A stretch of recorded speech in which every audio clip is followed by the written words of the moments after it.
أشهد أن لا إله إلا الله وحده لا شريك له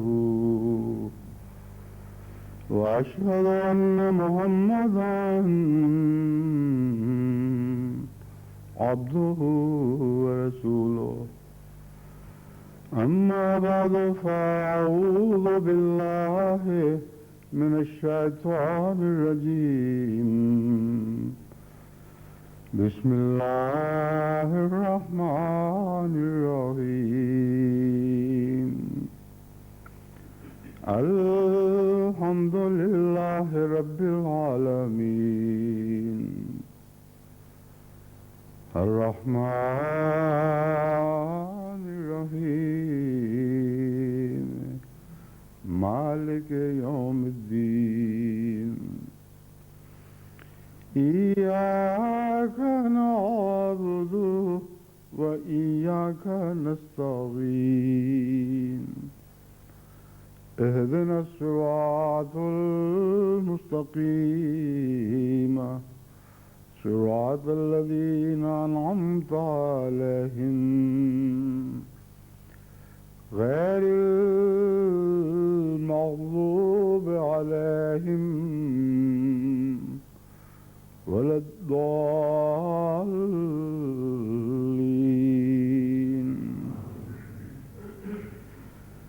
كل من عليها فان ويبقى وجه ربك ذو الجلال والإكرام.